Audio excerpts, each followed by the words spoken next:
everyone! Welcome to our channel, Peter and Lala. If you're new here, I am inviting you to subscribe on our YouTube channel, and you can now support our channel by buying stickers on the comments section.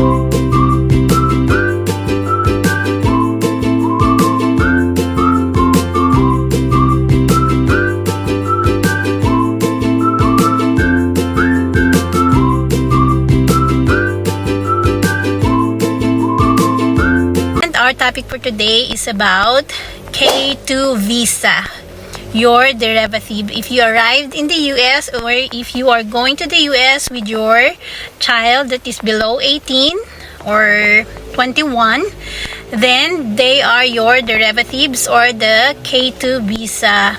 Ang pinakauna nyong gagawin is mag-fill up kayo ng DS-160 ng inyong mga anak. At kailangan syempre ready yung kanilang mga passport kasi kailangan ng passport number doon guys sa DS-160, and then kailangan din ng pictures na 2x2 white background. So ayan guys, para sa US visa. Kasi pag hindi yun yung format ng pictures, hindi yung tatanggapin doon sa website ng DS-160. And then, continue na kayo sa pagbabayad ng visa ng inyong mga anak. Ang first step para makapag-book kayo ng appointment for interview sa inyong mga anak ay ang pagbabayad ng US visa. So, ayan guys, pag nakabayad na kayo ng US visa, kahit sa cash man yan, or sa credit card, or sa inyong mga bank cards, doon pa lang kayo makakapag-book ng biometrics at interview appointment. Kung saan kayo nag-book ng inyong mga interview and biometrics appointment noon, kung saang website, doon din po kayo mag-book ng para sa inyong mga K2. So, pag nakabook na kayo ng appointment, bayad na yung visa. So, ang mga dadalhin naman ng inyong mga anak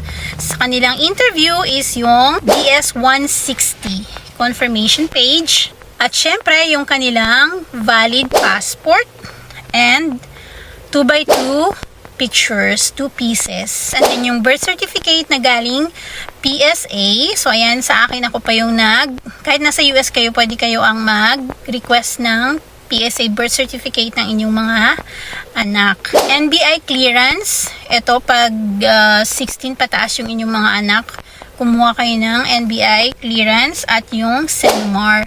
So, kinuhanan ko rin yung anak ko kahit 16 pa lang siya. Kinuhanan ko siya ng Senomar, pero pagdating ng interview, hindi naman daw kailangan kasi nga 16 pa lang siya. Pero nanigurado ako, kaya kumuha pa rin ako ng Senomar. Yung kanyang receipt. Kailangan ng original receipt yung binayaran niya yung visa niya. Basta guys, mga original ang inyong mga dalhin during interview. Dala rin kayo ng photocopies dyan, just in case. So, yun guys, and good luck. Share ko na lang din yung experience ko sa interview ng anak ko. So, yun, tinanong siya ng mga basic lang din naman, yung mga birthday niya, phone number, address niya, tapos yung address na pupunta niya sa US, sinong mga kasama niya, mga ganun, yun lang naman. Tapos ako tinanong din, umuwi daw ba ako para samahan yung anak ko? So syempre ang sagot ko is yes. So ayan, tapos kung gusto ko na daw ba dito sa US? So syempre ang sagot ko yes. Tapos kailan ako nakarating dito? Bakit hindi ko pa siya sinabay noon? Tapos yun, yung mga tanong lang na basic lang naman, walang masyadong mahirap. Ang pinaka-importante is kailangan kompleto ang inyong mga documents na dala para ma-interview kayo. Kasi kapag kulang is hindi nila kayo i-accommodate. So, interview, kailangan kompleto na agad ang inyong mga requirements para makatuloy kayo sa final interview. So, mabait naman yung mga consul doon, guys. Yan. Meron lang ako nakita na masyado siyang mahigpit yung sa Pilipino, yung sa pre-interview, Pilipino yung nag-interview, mahigpit siya, babae. Ayun. Tapos, yun, yung mga ganun lang, mahigpit kasi kailangan talaga kompleto yung mga documents na dala ninyo, mga requirements, kasi mabusisi sila, lalo na nga yung panahon na to. So, yun lang guys, good luck at sana walang maging problema sa inyong mga pinaprocess na K2 visa. If you like our contents here, we are posting our lifestyle, visa processing, and travel blogs. Please subscribe and don't forget to hit the notification bell para lagi kayong updated sa aming mga latest videos. Thank you so much!